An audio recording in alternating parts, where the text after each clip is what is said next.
ஏன்னா அங்க இருந்து அப்படியே ஒவ்வொரு கோவிலா சுத்தி சோட்டானிக்கரையில இருந்து எல்லாமே சுத்தி அடிச்சு வந்தேன்.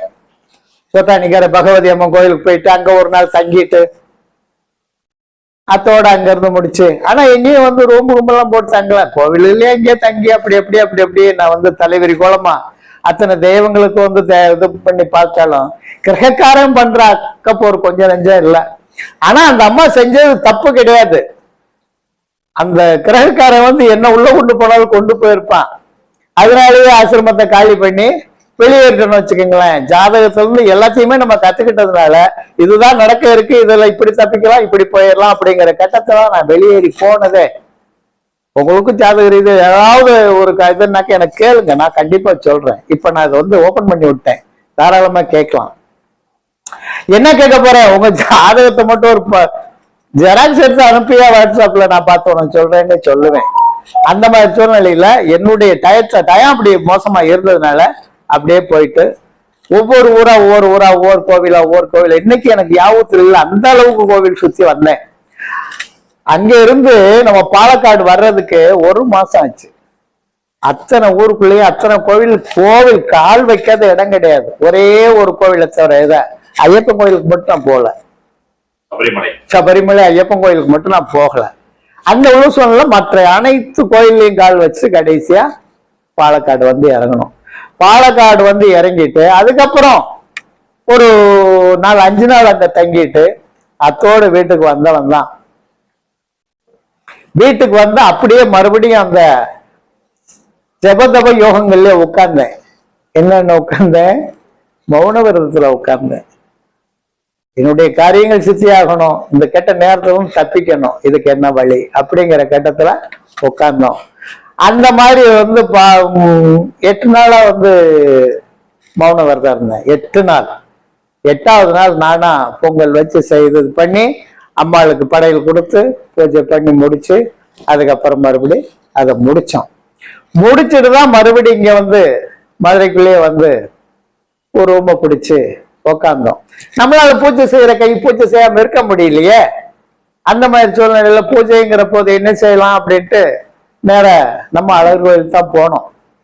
அழகர் கோயிலுக்கு போயில இவங்ககிட்ட கேட்டு போறேன், எங்கம்மா வந்து உட்கார்ந்து முடிச்சுட்டாமா, நான் அங்க இருந்து கும்பம் ரெடி பண்ணி கொண்டு வரணும், பூர்ண சக்தி கரகத்தை ரெடி பண்ணி கொண்டு வரணுமா. ஏன்னா அது வச்சுதான் நான் பூஜை பண்றது பழக்கமே. அமாவாசை பௌர்ணமிக்கு அதை வந்து மாத்திக்கிட்டே இருப்பேன், பூஜைகள் கொடுத்து மாத்திக்கிட்டே இருப்பேன். அந்த மாதிரி சூழ்நிலையில அங்க போகையில அப்படியே கோயிலுக்கு பின் அதை மலைக்கு பின்னாடி வந்திருப்பா என் இடம் இருக்கு அப்படின்னாங்க. சரிமான்ட்டு நான் அப்படியே வெளி பிரகாரத்தை அந்த மலையை சுத்தியே போறேன். போற போது எதுவுமே எனக்கு தெரியல. ஆனா ஒரு டம்ளர்ல மட்டும் தண்ணி கொண்டு போறேன். அப்போ போய் பார்த்தா அங்க போய் பாக்குற போது எனக்கு ஒண்ணுமே என்னக்கா தெரியல, கேட்கவும் முடியல. நான் பாட்டுக்கு உள்ளுக்க போய் குகை வழியா போயிடுறேன். போய் எங்கேயாவது உட்காந்து அந்த அம்மாவை பார்ப்போம் அப்படின்னு உட்காந்துட்டேன். உட்காந்து ஜபம் பண்ணி அந்த அம்மாவை கூப்பிடுற போது அதுக்கு முன்னாடி பாத்தீங்கன்னா அந்த எழுக வந்து வேற ஒருத்தருக்கும் சொந்தமானது. யாருக்கு? பூதகணங்களுக்கு சொந்தமானது. கிட்டத்தட்ட நான் உட்கார்ந்து கண்ணை மூட வேண்டியதுதான். ஒரு 10-20 குதிரை என்ன சுத்துற மாதிரியே சத்தம் கேட்கும். அந்த குழம்பு சத்த ஓசம் அப்படி கேட்கும். டக்குன்னு முடிச்சு பார்த்தா ஒண்ணுமே இருக்காது. மறுபடியும் கண்ணை மூடி உட்காருவேன். பெரிய பெரிய பாறைகள் நேர தலைமையிலே விழுகிற மாதிரி உருண்டு வரும். பெரிய பாறைகளாவது முழிச்சாச்சுன்னாக்க ஒண்ணுமே இருக்காது. அப்போ ஒருத்தன் என்ன செய்யறான், ஒரு பெரிய பூதகணம் அப்படியே 2 காலையும் விரிச்சு வச்சு பெரிய தண்டாயத்தை தலைக்கு மேல ஏத்தி எந்திரிக்கவே அடிக்கவாடா அப்படிங்கிறான். கால் ஒன்னும் நம்ம திருமண நாயக்கர் மகால் தூண் மாதிரி இருக்கு. அப்ப எவ்வளவு உயரத்துல இருப்பான். நிமிடுக்கான கடுகு மாதிரி உட்கார்ந்து போய் பாக்குறேன். பார்த்துட்டு சொல்லுவேன், நீ நினைச்சா நீ செய்ய முடியாது, ஒண்ணுமே செய்ய முடியாது. அப்படியே நீ அடிக்கிறேன்னு வச்சுக்கோ, நான் இந்த இடத்துல சாகுறேன்னு வச்சுக்கோ, என் உயிர் அம்பாள் ஈஸ்வரிக்காக போட்டு அதான் என்ன அப்படின்னு. அந்த வார்த்தை சொன்ன சொல்லுக்கு சோளம் இப்படி குறுக்க வந்து நினைச்சு பார்த்துங்க. இப்படி குறுக்க படுக்கை வசத்துல அவனுக்கும் எனக்கும் கூட நிக்குது. இப்படி வந்து குறுக்க வந்து நிக்குது. அதை பாக்குறான், அங்க பாக்குறான். அது எங்க இருந்து வருதுன்னு அங்க அம்மா நிக்கிறா, என்னையும் பாக்குறா. இங்க வா, கை சைக்கிள் சொல்றா, இது நம்ம இடம் இல்ல, நம்ம இடம் இன்னும் தள்ளி போகணும், இப்படியே நீ கொண்டு போ, வீட்டுக்கு போ, போயிட்டு சித்ரா பௌர்ணமி அன்னைக்கு இங்க வா அப்படிங்கிறாங்க. அந்த சித்ரா பௌர்ணமி அன்னைக்கு சரிமான்னு சொல்லிட்டு அப்படியே எந்திரிச்சிடுறேன். எந்திரிச்சு நேரம் வந்துடுறேன். வந்து மற்ற பூஜைகள் அது இதுன்னு பண்ணிட்டு இருக்கோம், பைத்தியங்களை பண்ணிக்கிட்டு பூஜைகள் பண்ணிட்டு இருக்கோம். அப்ப என்னாச்சு, சித்திரை மாசம் பௌர்ணமி வருது. அந்த பௌர்ணமிக்கு மறுபடியும் நான் திரும்ப போறேன். ஏம்மா இப்பயாவது சொல்லுமா, எந்த இடத்துக்கு வர, இன்னொரு தடவை அடுத்த பௌர்ணமிக்கு வந்துட வாடான்னு சொல்லிடாத, ஒரு வருஷம் கடந்து போயிடும் அப்படிங்கல. சரி வாப்பா காட்டுறேன், வா, நீ வந்துகிட்டே இரு உள்ள, நீ வந்தது மாதிரி நேரம் உள்ள வந்துகிட்டே இரு, உனக்கு பாதை காட்டு.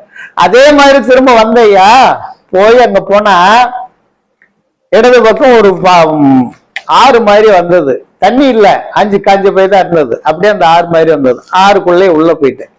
உள்ள போயிட்டா வலது அப்படியே அந்த மலையினுடைய இது அப்படியே செங்குத்தா நிக்குது. செங்குத்தா நிக்கிறது, தண்ணி அங்கிருந்து மழை பெஞ்சு அப்படியே நட்டு ஊத்தா விழுகும் அந்த இடத்துல. அப்படிப்பட்ட இடத்துல போய் நின்று வலது பக்கம் பாக்குறேன், ஒரு 4 மரம், 4 கரெக்டா 4 மூலையில் 4 மரம் நிக்குது, 10க்கு 10 நிக்கிற மாதிரி நிக்குது. அது என்ன மரம் தெரியுங்களா? மருதாணி மரம், தெய்வ மரம், மருதாணி மரம். கிருஷ்ணனுடைய கன்னி அந்த மோகினி அவதாரத்துக்கு உண்டான மரம் அது. அங்க பார்த்த உடனே இதுதான் நம்ம ஆமாடா அப்படின்னா, எடுத்து பார்த்தா பெரிய அளவுல இருக்கு, நடுவுல ஒரு குகை இருக்கு. அந்த குகை முன்னாடி ஒரு வாசல்ல ஒரு மரம் இருக்கு. இங்க இருந்து பார்க்கல தெரியுது. நேரம் அங்க போயிட்டேன், இங்கதானம்மா அப்படின்னு. இங்கதான் அப்படியே எந்திரிச்சு போயிருவேன், நூல் கொண்டு வந்திருக்கீல்ல, 4 மால் கட்டு, 4 மால் கட்டி அங்க உள்ள உட்காரு. அப்ப ஆனா அன்னைக்கு கும்பத்தோட போயிட்டேன். கும்பத்தோட போய் அங்கேயே வச்சு இது பண்ணையில உட்கார்ந்து பூஜை பண்றோம். பண்ண பண்ண பண்ண பண்ண எனக்கு புற எதிரிகளாத்தான் வருது. முனிவர்களும் சித்தர்களும் இவங்கதான் வர்றாங்க. நூலை கட்டி 4 மால் 4 பக்கம் கட்டி உட்கார்ந்தாச்சு. அங்க பார்த்தோம் அப்படின்னா எதிரியாத்தான் வர்றாங்க. போறான் பூதங்கரங்கள் வருது, அந்த முனிவர்கள் வர்றாங்க. ஒவ்வொரு குகையிலையும் ஒவ்வொரு முனிவர்கள் சித்தர்கள் உட்கார்ந்து தவம் பண்றது நல்லா பாக்குறேன். அதெல்லாம் எனக்கு தோற்றங்கள் நல்லாவே கொடுத்தாங்க. அந்த குகைக்கு வாசல்ல ஒரு மரமும் இருக்கு. அந்த மரத்துக்கு உள் பக்கத்துல அந்த குகை போகுது. ஐயா நீங்க என்ன தப்பா நினைச்சாலும் சரி, என்ன கிரிக்கெட் நினைச்சாலும் சரி, வளர நினைச்சாலும் சரி, முக்காலும் சத்தியம், இது உண்மை. நான் பார்த்தது போறாமே உண்மை. 64 அம்சமும் அந்த அம்மாவை நான் பார்த்தேன். இங்க 64 அம்சமும் அடுத்து அடுத்து அடுத்து அடுத்து அடுத்து அடுத்து அடுத்து அடுத்து அவங்க நான் எண்ணிக்கிட்டே தான் பார்த்துக்கிட்டு இருந்தேன். அப்படிப்பட்ட சூழ்நிலையில நல்ல முறையில் காட்சி கொடுத்து அத்தோட கீழே இறங்கி எனக்கு செய்ய வேண்டிய ஒரு அவங்க செய்யுது. நீ எதுக்கு அச்சப்பட வேண்டாம், நீ போய் புனஸ்காரங்களை பாரு, மக்களுக்கு தேவையானது நல்லதே செய், நான் உன் கூடவே இருப்பேன். எத்தனை தேவதைகள் உனக்கு வேணுமோ அத்தனை தேவதைகள் உன் கூட வருவாங்க. நீ எதை பத்தியும் கவலைப்படாத, பயப்பட வேண்டிய அவசியம் இல்லை, நான் அம்மா கூடவே இருக்கேன்டா, உன் பக்கத்துல இருப்பேன்டா அப்படின்னு அத்தோட வந்தாங்கன்னு வச்சுக்கோங்களேன். அந்த மாதிரி இது ஆசிரமத்துக்கு அப்புறம் நடந்த கதை, புரியுதுங்களா? அந்த உள்ள சூழ்நிலையில இருக்க இருக்க இருக்க இருக்க இருக்க வளர்ந்து வரையில பொதுநல தோன்றது நிறைய செய்து பழகி போயிடுச்சா. அதனால இந்த இதுக்கு ரிஜிஸ்டர் பண்ணுவோம், அதுக்கு ரெக்கார்டாக்கும், இப்படி எல்லாம் பண்ணி எவ்வளவோ நிறைய செய்துட்டு வந்துட்டேன். இப்போ கடைசி தருணத்துல அந்த ஷாப்டூர்ல சொன்னேன் இல்லையா, ஸ்ரீ ஷீரைக்காரியம்மன் கோவில் சேவை அறக்கட்டளை, இதுல 2006 பதிவு பண்ணது. 2006 பதிவு பண்ண மொத்தம் 7 பேர்.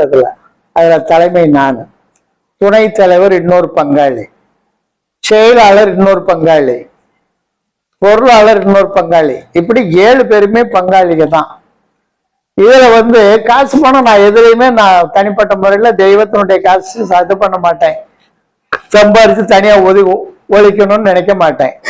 அந்த மாதிரி சூழ்நிலையில வந்துட்டு இருக்கிற போது இந்த பொருளாளருக்கும் அந்த துணை தலைவருக்கும் ஒரு கெட்ட எண்ணங்கள் வந்துருச்சு. இவனை விட்டா நாம சம்பாதிக்க முடியாது, இதுக்கு என்ன வழி?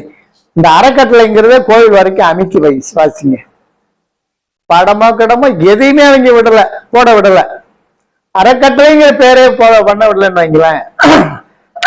ஆனா ஒவ்வொரு வருஷமா நடந்துகிட்டே இருக்கு, விழாக்கள் நடந்துகிட்டு இருக்கு. அந்த விழாக்கள் நடந்துகிட்டு இருக்கிற போது இவங்களாவும் 2 பேரும் சேர்ந்து ஒரு சின்ன வேலை செய்து, தவறான வேலை செய்துட்டாங்க. என்ன தவறான வேலைகள் செய்துட்டாங்க அப்படின்னா, அந்த சீலக்காரியம்மன் கோவில் சேவை அறக்கட்டளைன்னு போட்டு ஒரு 10 சீட் ஆகும், நன்கொடை சீட்டுகள் ஐயா. அதுக்குண்டான ரசீது, புக்கு எல்லாமே ரெடி பண்ணி அவனை துணை தலைவர் தலைவரா போட்டு, அவன் இன்னொரு தடவை ஒரு பொருளாளர்னு போட்டு அவங்க அச்சு அடிச்சு அவங்க இஷ்டத்துக்கு நிறைய சம்பாதிச்சாங்கன்னு வச்சுக்கோங்க. இது எனக்கு தெரிய வர்ற போது எனக்கு அவங்களுக்கும் தக்காய். அவன் கல்வெட்டுல தனியாவும் கொண்டு போய் போட்டான், தலைவர், செயலாளர், பொருளாளர். தலைவர்கிறத என்ன தூக்கி விட்டு அவன் பேரை போட்டு என்கிட்ட ஒரு வார்த்தை கேட்கணுமா இல்லையா? நான்லாம் அந்த வேலையை செய்து கொடுக்கணும். ஆனா நான் என்னதான் அவங்க தள்ளி வைக்கிறாங்கல்ல. கருப்பசாமி கோவில் வைக்கிறான், விக்கிரகம் வைக்கிறான். ஏய் நான் செய்யறேன்ப்பா, எழுதி கொடுக்குற ஜாமான் மட்டும் வாங்கி கொடுங்க, நான் பிரதிஷ்டை பண்றேன் அப்படின்னு. அப்ப ஒரு வார்த்தை என்ன சொன்னாப்புல தெரியுங்களா? நீ கை வைக்கிறது ஒரு சிலருக்கு பிடிக்கல, அதனால நீ கை வைக்காது. எனக்கு எப்படி இருக்கும் தெய்வ நிலையில இருக்கிறவனுக்கு, அதுவும் கும்பாபிஷேகம் பண்ற எனக்கு எப்படி இருக்கும்?